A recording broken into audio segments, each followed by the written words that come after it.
నేను చదువుకోని అమ్మాయిని పెళ్లి చేసుకుంటాను. ఏమిట్రా నీకేమైనా మర్చిపోయిందా? ఎంత చదువు చదివి పల్లెటూరు పిల్లని చేసుకుంటే నలుగురు నవ్విపోతారు. అది కాదు బామ్మ, ఇన్నాళ్ళు నువ్వు రెక్కలు ముక్కలు చేసి మమ్మల్ని పెంచావు. ఆ రాబోయే వదిన ఎలాగూ చదువుకున్న అమ్మాయి, నేను చదువుకున్న అమ్మాయిని పెళ్లి చేసుకుంటే పొరపాటు వాళ్ళిద్దరికి వంట వరకు తెలియదు అనుకో. అప్పుడు నువ్వు మా ఇద్దరితో పాటు వాళ్ళకి చాకరీ చేయాల్సి వస్తుంది. కనుక నేను వంట వరకు తెలిసిన అమ్మాయినే పెళ్లి చేసుకుంటాను.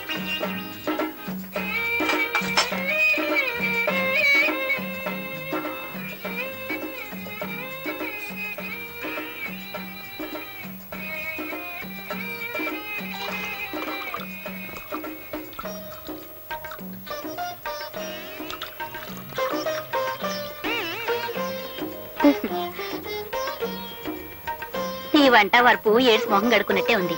ఇద్దరి కాఫీ కలపడానికి ఇంత గంగాళమా? ఇటిపు నా బొంద.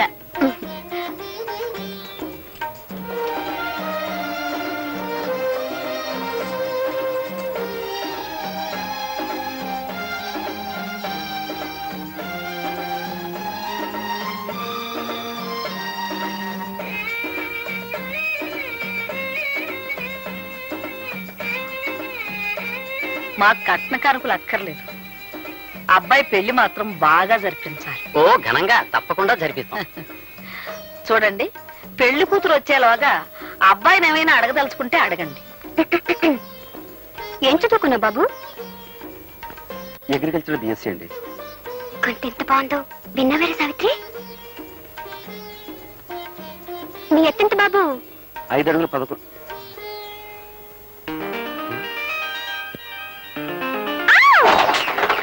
ఏమిటా చప్పుడు? అదిగోనమ్మా పెళ్లి కూతురు. పెళ్లి కూతురా? పెళ్లి కూతురు లక్షణంగా ఉంది.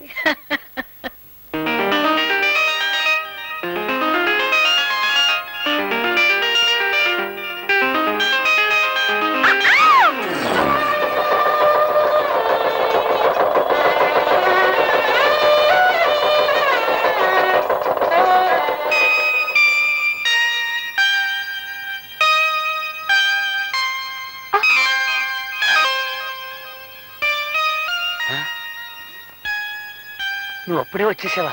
నువ్వు రాకముందే రికార్డు వేసి తమాషా చేద్దాం అనుకున్నాను. రా, నీకోసం రికార్డు వేస్తున్నాను.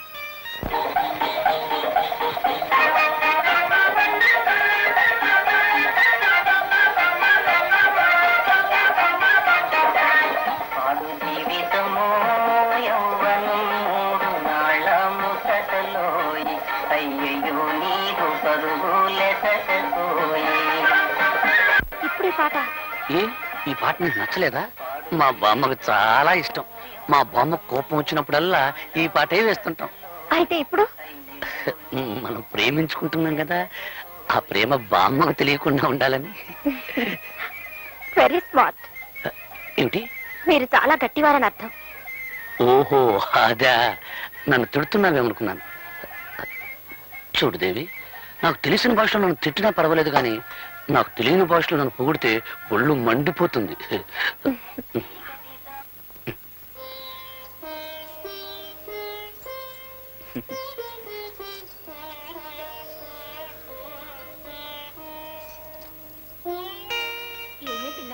మీ ఆయన బాగా చదువుకున్నాడంటగా? అవును. నువ్వెంత అదృష్టవంతురాలువే. మీ ఆయనకు ఉద్యోగం వస్తుంది, నువ్వు పట్నం వెళ్తావు. నీదంతా రాజభోగమే తల్లి. ఏమండి, ఏమిటి? మనం పట్నం ఎప్పుడు వెళ్ళిపోతున్నావు? పట్నమా? అక్కడ మనకేం పని? మా ఊళ్ళో వాళ్ళంతా నువ్వు చదువుకున్న వాడిని పెళ్లి చేసుకుంటున్నావు, నేను చక్కగా పట్నంలో కాపురం పెట్టేయచ్చు అన్నారు. అందుకని. ఓహో అలాగా. కానీ నేను చదివింది అగ్రికల్చర్ బిఎస్సీ. అంటే ఆ చదువు ఇక్కడ వ్యవసాయం చేయడానికే పనికొస్తుంది. ఏమండి, బిఎస్సీ అంటే ఎన్నో క్లాస్ అది?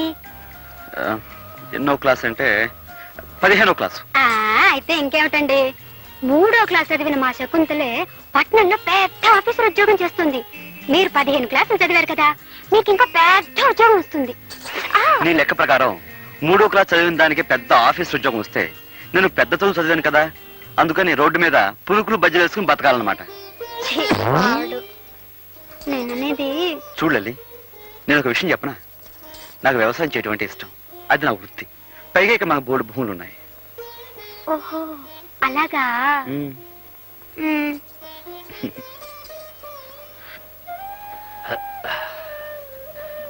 ఇదేమిటండి కింద పడుకుంటున్నారు? ఏలే శ్రీదేవి, నేను నిద్రలో దొర్లుతాను. ఒకసారి ఏం జరిగిందంటే నేను మన ఇంట్లో పడుకుని మున్సిపు గారి వరండాలో తేలాను. అందుకని నువ్వు పడుకో, నువ్వు పడుకో. పోనీ ఒకవేళ బామ్మ గారే పట్నం వెళ్ళమన్నారనుకోండి. నన్ను మా అన్నయ్యని విడిచిపెట్టి మా బామ్మ ఒక క్షణం కూడా ఉండలేదు. చూడాలి, పైగా మా అమ్మ నాన్న 3 ఏళ్ళప్పుడే పోయారు. 3 ఏటికి వాళ్ళు పెళ్లి చేసుకుని ఇద్దరిని కన్నారా? అదేలాగబ్బా, ఎవత్రా ఇది? మర్చిపోయారా? నేను మీ సరే, ఆ పెళ్ళాన్నండి. విషయం నాకు డౌట్ లేదు. లోపల పెట్టు. మా అమ్మ నాన్న పోయింది వాళ్ళ 3 ఏళ్ల వయసులో కాదు, నాకు 3 ఏళ్ళప్పుడు.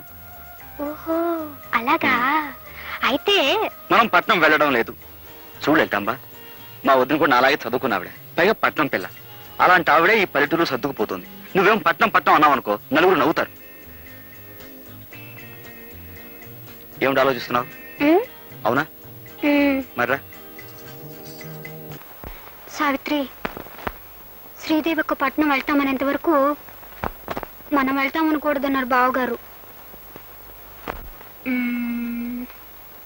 ఉండు, అక్కేం చేస్తుందో చూద్దాం. మ్మ్. దేవి, ఏడుస్తున్నావు ఎందుకు? ఆ, మిమ్మల్ని కట్టుకున్నందుకు. చూడండి, మా ఇంట్లో నేను ఒక్కరోజు కూడా వంట చేసింది లేదు, కనీసం పొయ్యి కూడా వెలిగించలేదండి. నువ్వు మందుల షాప్ లో డబ్బు సంచి పోగొట్టుకున్నప్పుడే అనుకున్నాను నువ్వు చాలా సుకుమారువని. మీరు ఆ రౌడీని పట్టుకొని చెక్కేస్తుంటే నేను కూడా అనుకున్నాను, ఏ హోటల్లోనో కుక్ అయి ఉంటారని. కుక్క అంటే? వంటవాడని. ఓహో, నన్ను తిడుతున్నావేమో అనుకున్నాను. మొగుడంటే నీకెంత ప్రేమే. ఏమిట్రా, ఏం జరిగింది? ఏం లేదు బామ్మ, ఈ సుకుమారి ఉల్లిపాయలు తరగటానికి బదులు చెయ్యి కోసుకుంది పాపం. అయ్యయ్యో, వంటింట్లో ఇదంతా సహజం రా. నువ్వులేమ్మా, నేను చేస్తాలే. నువ్వు ఉండు బామ్మ, ఇన్నాళ్ళు మాకు వంట వండి పెట్టింది చాలు గానీ కోడలు వచ్చా కూడా నువ్వు చేయడం ఏమిటి? నువ్వు పద. పర్వాలేదులేరా, చిన్న పిల్ల. నువ్వులేమ్మల్లే. నువ్వు పదవే, తను చేసుకుంటుంది. నువ్వు పద, పద. ఉండరా, తొయ్యి బాగా పడిపోతాను. పద. అక్క ఏమిటి? నువ్వులే లే. మనం తాళి కట్టించుకున్నందుకు ఇక్కడైతే ఎగతాళే మిగులుతుంది. అదే పట్నంలో అయితే పొయ్యి ఉండదు, పొగుండదు, పిడకలుండవు, అన్నిటికీ స్విచ్లే కదక్క.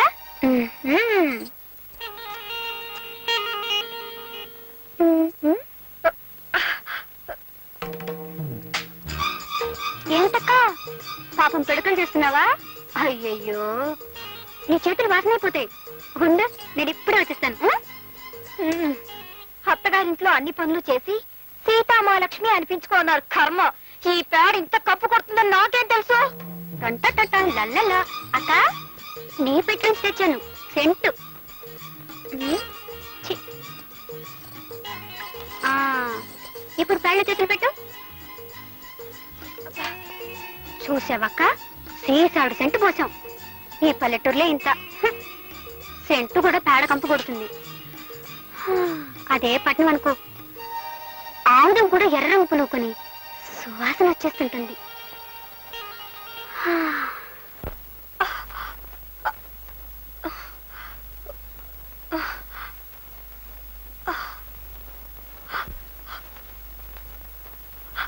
అయ్యయ్యో, ఎర్రగా ఎలా కందిపోయాయో. ఇటిపో. ఛీ, ఈ పల్లెటూరులే అంట. చెంచాడు నెళ్ళకి చాంతాడంత తాడు పట్టుకుని వెళ్ళాడాలి. అదే పట్నం అయితే సుచ్చి నొక్కితే.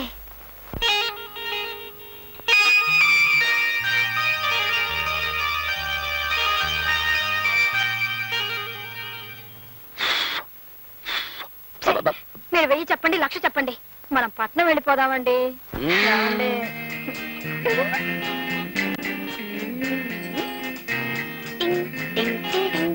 అబ్బా, ఈ పల్లెటూళ్ళు సినిమాల్లో చూడడానికే తప్ప మనం ఉండడానికి పనికిరావు.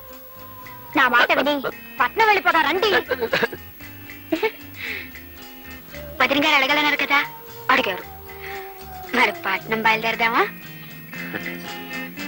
వదిలి అడిగింది సరే, మరి అన్నయ్య ఒప్పుకోవాలిగా.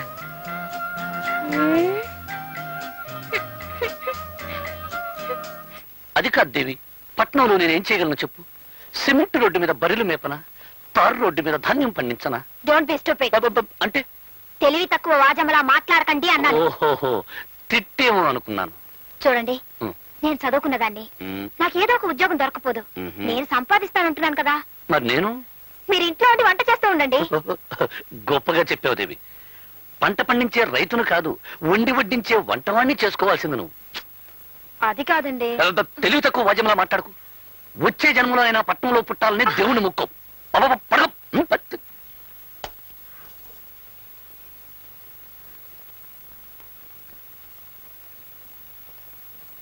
కసురుకున్నట్టు మాట్లాడితే ఈయన మరీ కష్టమంటున్నారు. మీరే దేవుడని చెప్పి బ్రతిమాలితే.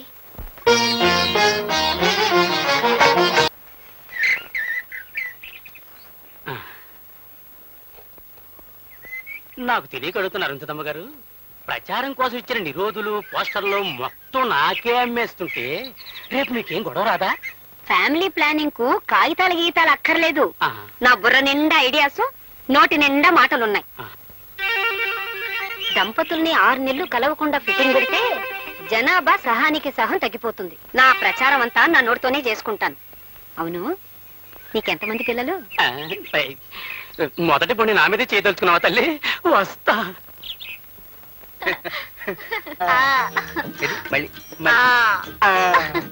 ఏమిటి వీళ్ళ సరసం చూస్తే చాలా అర్జెంటుగా పిల్లల్ని కనేలా కనపడుతున్నారేమిటి? ఉండు వీళ్ళ పని చెప్తా. ఇదిగో ఇలారా.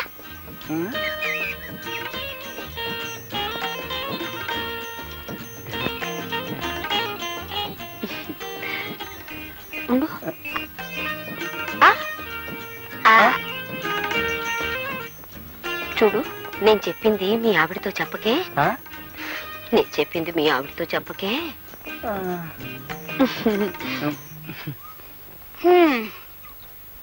ఎవరండి ఆవిడ? ఏమిటి నాతో చెప్పొద్దంటుంది?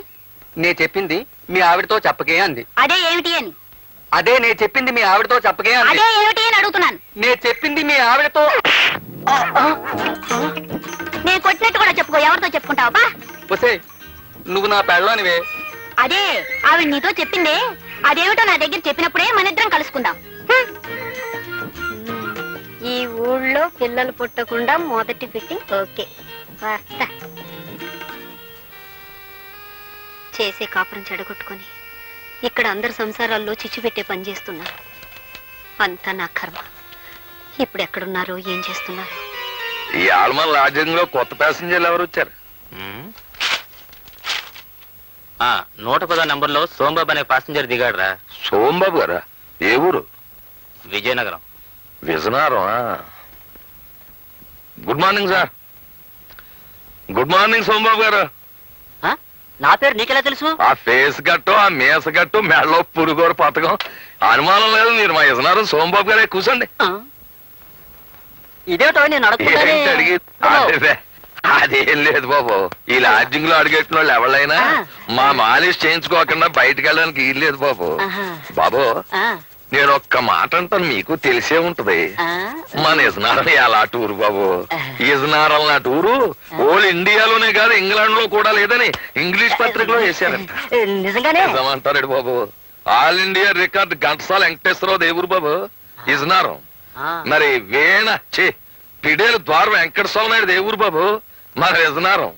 ఆల్ వరల్డ్ ఛాంపియన్ కోడి రామూర్తి బాబుది ఏ ఊరు బాబు? విజనారం. ఆయనది విజనారమే, మంది విజనారమే. అబ్బా ఆపోయా, నాది విజయనగరం వరకు తెగ పౌడేస్తున్నావు. నాది విశాఖపట్నం. అమ్మా దెబ్బ తినిపించావు బాబు. ఏట్రా పర్సనాలిటీ చూస్తే విశాఖపట్నం పర్సనాలిటీ విజనారం అంటాడేటా అని ఇందాక నుంచి నా మనసు పీకేస్తుంది. ఎలా టూరు బాబు విశాఖపట్నం. భలేవాడివయ్యా. మరి ఇందాక నుంచి విజయనగరం అన్నావు. అన్నానంటే పుట్టడం అంటే అక్కడ పుట్టాను కానీ ఇజ్జు నేర్చుకున్నదంతా విశాఖపట్నం బాబు. నేనే కాదు, ఘంటసాల వెంకటేశ్వరరావు గారు కూడా కీర్తనలు అంటే విజయనగరంలో నేర్చుకున్నారు తప్ప కచేరీలన్నీ విశాఖపట్నాన్ని చేశారు. కోడి రామూర్తి గారు కూడా దండీలంటే విజయనగరం తీశారు కానీ కుస్తీలన్నీ విశాఖపట్నాన్ని కొట్టారు బాబు. పంచాయతీ బోర్డు ప్రెసిడెంట్లో జిల్లా పరిషత్ చైర్మన్ ఎంత గొప్పడో మిగతా ఊళ్ళకంటే విశాఖపట్నం అంత గొప్పది. అమ్మ బాబోయ్, భలే ఉందయ్యా. అమ్మా అబ్బా, నీ మాలిష్ కంటే నీ మాటలే బాగున్నాయో. చిచి, ఇదిగో. ఏంటి కర్ణుడు పుట్టిన ఊళ్ళో పుట్టి రూపాయి ఇస్తారా? ఏంటి కర్ణుడు విశాఖపట్నంలో పుట్టాడా? ఏం తమకు తెలదా? కర్ణుడు విశాఖపట్నంలో పుట్టకపోతే ఆ ఫైటింగ్ ఎక్కడి నుంచి వస్తుంది? ఆ డొనేషన్ దానాలు ఎక్కడి నుంచి వస్తాయండి? ఏమో గాని ఇది చెప్పి నన్ను కర్ణుడు చేసేసా. ఇదిగో. హా. ఆ?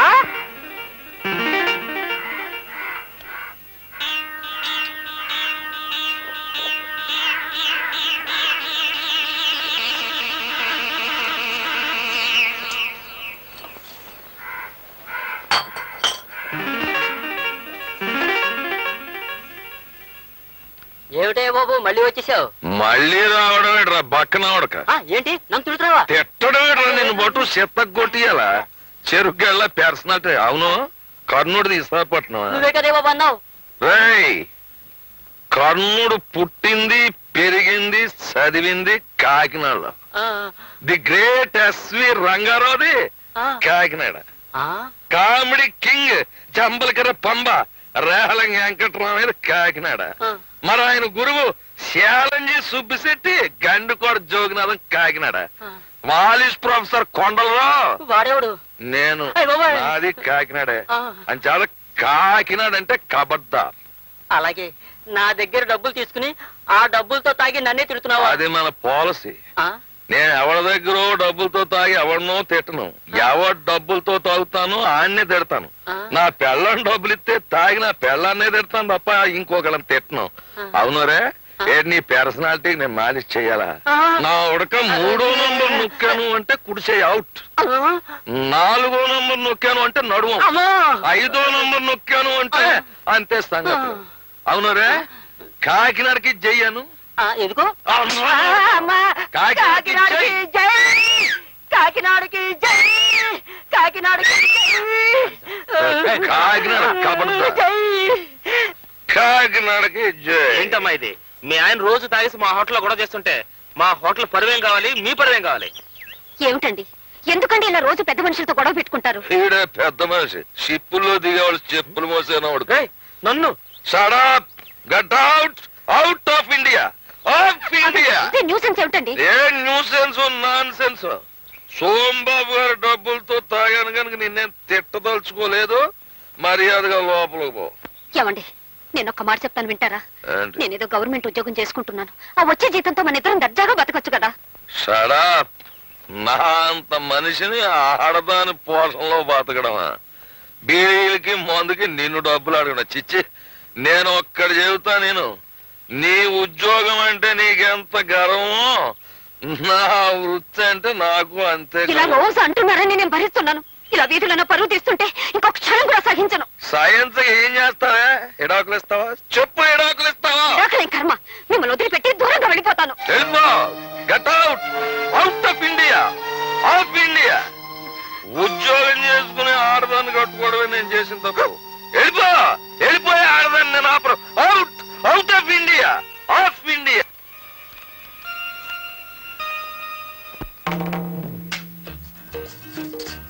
లల్లే, లల్లే. ఏం వెళ్తాంబా? చెట్టు కింద సీతాదేవిలా ఆ మూలం కూర్చొని ఏడుస్తున్నావు. ఏమైంది? మీలాంటి వాడిని కట్టుకున్నందుకు నా ఏడుపు నేను ఏడుస్తున్నాను. ఆహా, మరి నిన్ను పెళ్లి చేసినందుకు నేను ఎక్కడికి పోయి ఏడవాలంట? ఈ గదిలో ఇంకా 3 మూలలున్నాయిగా, ఏదో ఒక మూలకు పోయి ఏడవండి. ఎవరిరా ఇది? మర్చిపోయారా? నేను మీ పెళ్ళాన్ని. సర్లే, అదొక్కటి తెలుసు. నువ్వు ఇలా పట్నం ఏడిపించుకు తింటావని తెలుసుంటే అసలు నేను చేసుకునేవాడే కాను. 100 మంది పైగా చదువుకున్న అమ్మాయిలు నన్ను పెళ్లి చేసుకొని నా వెంటబడి తిరిగారు. వాళ్ళలో ఏ ఒక్కరిని పెళ్లి చేసుకున్నా ఈ పాటికి హాయిగా ఉండేవాడిని. నా కర్మ, నిన్ను పెళ్లి చేసుకున్నాను. మీరు ఇలా పల్లెటూళ్ళు ఉంచుతారని తెలుసుంటే నేను కూడా మిమ్మల్ని చేసుకునేదాన్ని కాదు. నాకు 101 సంబంధాలు వచ్చాయి. అందులో పెద్ద మీసం ఉన్నవాడిని చూసి చేసుకునేదాన్ని. Country brute. ఏంటంటే ఎటన్నా? మిమ్మల్ని కంట్రీ బ్రూట్ అన్నాను. అంటే పల్లెటూరి బైతు అని అర్థం. ఓహో, నన్ను తిట్టావేమో అనుకున్నాను. అవును, నేను పల్లెటూరు బయతునైతే నువ్వు చదువుకున్న బయతువా? కరెక్ట్, నేను చదువుకున్న బయటని ఒప్పుకుంటున్నాను. ఇదిగో, మన తగు రేపు వాయిదా వేద్దాం. కమాన్, లెట్స్ గో టు బెడ్. నేనేమన్నా మీకు పర్మిషన్ అనుకున్నారా? ఆకలైతే మీకు వండి వడ్డించడానికి, అవసరమైతే మీ పక్కలకు రావడానికి. అయ్యో, పని మనిషిని పక్కలకు రమ్మంటే పళ్ళు రాలగొడుతుంది. రాలగొట్టండి. కావాలంటే మళ్ళీ కట్టించుకుంటాను కానీ నేను మాత్రం ఇక్కడ పడుకోను. నేను బయటికి వెళ్ళి పడుకుంటాను. నువ్వు బయట పడుకుంటే బామ్మకి గొడవ ఉందో తెలిసిపోతుంది. నా మాట వినవే? మీరు నా మాట విన్నప్పుడు నేను మాత్రం మీ మాట ఎందుకు వినాలి? అవును శ్రీదేవి, కాదు, నువ్వు ఇక్కడే పడుకో, నేను బయటికి వెళ్ళి పడుకుంటాను. ఇదిగో, నీకు మనసు మార్చుకునే ఉద్దేశం ఉంటే ఇప్పుడే మార్చుకో. నేను బయటికి వెళ్ళి నిద్రపోయిన తర్వాత నువ్వు పిలిచినా రాను. వెళ్ళనా? వెళ్ళిపోతున్నాను, నిజంగానే వెళ్ళిపోతున్నాను. మనసు మార్చుకున్నావా? ముందు మీరు బయటకు వెళ్తారా లేదా?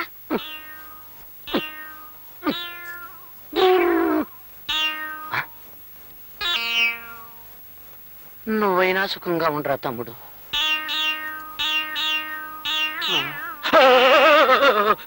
నువ్వరా తమ్ముడు?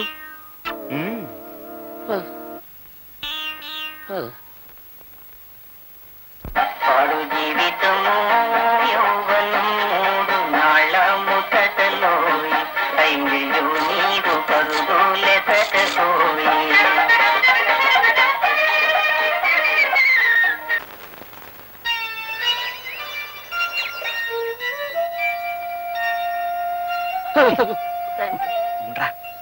త్వరలో నేను మునిమనవలు నెత్తుకునేలాగా చేయతండి.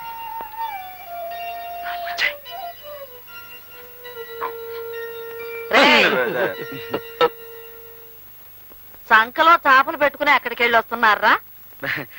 అదే ఈ తలగ నిండా చీమలు, దోమలు, ఏనుగులు కాదు ఈగలు ఉంటే వాటిని దులపడానికి ఏట్లోకి వెళ్ళాం బామ్మ. అవునవును. ఈగల్ని దోమల్ని దులపటానికి ఏటోకి వెళ్ళారా? అవును, కొత్త తిండిలో ఇన్ని జంతువులన్నీ ఎక్కడేరా? ఉండవని అక్కడికి వెళ్ళాక తెలిసింది. అది తెలిసినవన్నీ వచ్చేసాం. అవునవును. ఒరే, నా మనవాళ్ళు అబద్ధాలు కూడా చెప్పగలరని నాకు ఇప్పుడు తెలిసింది. ఇంట్లో పెళ్ళాలను వదిలేసి మీరెళ్ళి వీధిలో పడుకుంటే ఊరు వాడ చెవులు కొరుక్కుంటారా?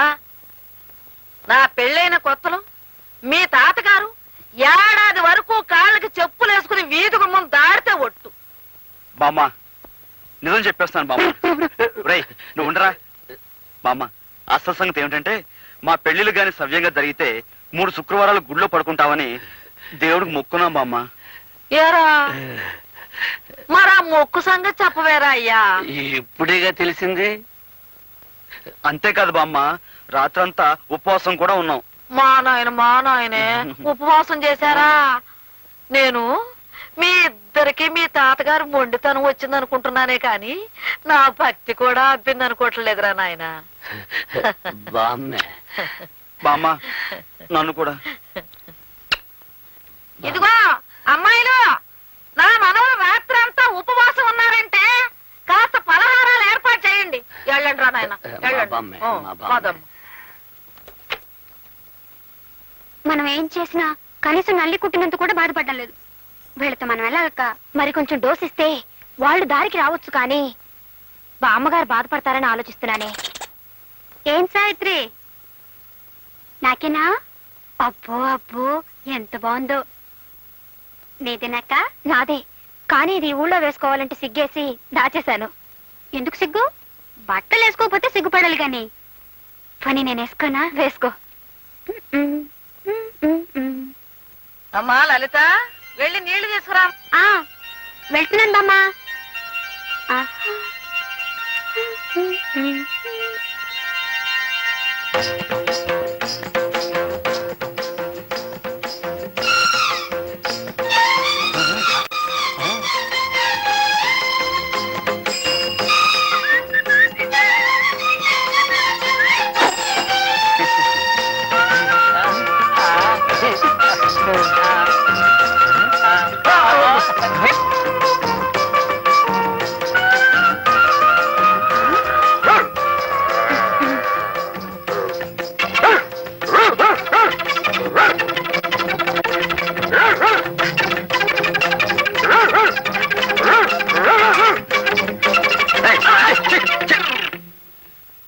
ఏం లలితాంబ, ఏమిటి వేషం?